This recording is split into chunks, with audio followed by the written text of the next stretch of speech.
해외 순방 중 불거진 윤석열 대통령의 비속어 논란이 계속되고 있습니다. 국민의힘은 언론 가운데선 이를 가장 먼저 보도한 MBC와 야당에 대한 비판을 오늘도 강도 높게 이어갔는데요. 네, 국회 취재기자 연결해 보겠습니다. 나경률 기자. 네, 국민의힘은 오늘도 MBC와 야당에 대한 총공세에 나섰습니다.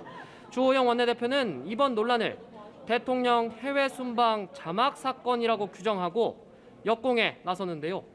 주 원내대표는 정확한 워딩이 뭔지 드러나지 않았는데 단정적으로 자막을 입혔다 이렇게 주장했습니다. 그러면서 민주당이 정치적 이익을 얻기 위해 국익 훼손도 서슴지 않고 있다고 비판했는데요. 이어 부당한 정치 공세, 악의적 프레임 씌우기라며 이에 철저히 대응할 것을 주문했습니다. 국민의힘 과방위원들이 중심이 돼 움직이고 있습니다.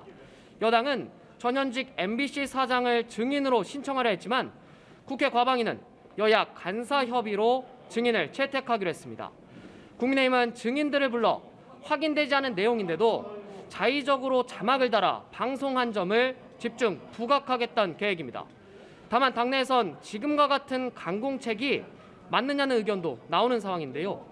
국민의힘은 오후 의원총회를 열어서 비속어 문제와 야당이 예고한 박진 장관 해임 건의안 등을 논의했고 MBC 편파방송 대응 TF를 조직하기로 했습니다.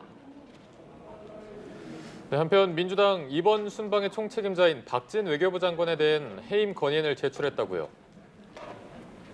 네, 그렇습니다. 민주당이 박진 외교부 장관에 대한 해임 건의안을 조금 전 의원가에 접수를 했습니다.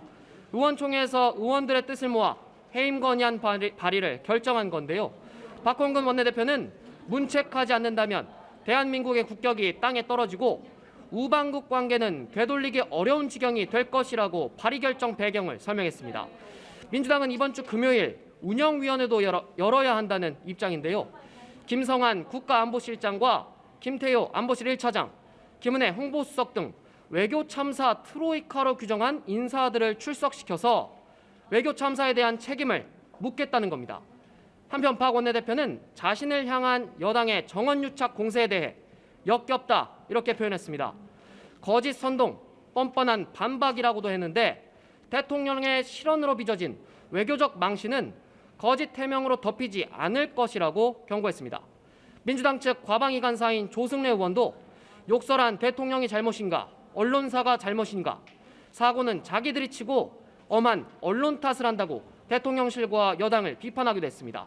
지금까지 국회에서 전해드렸습니다.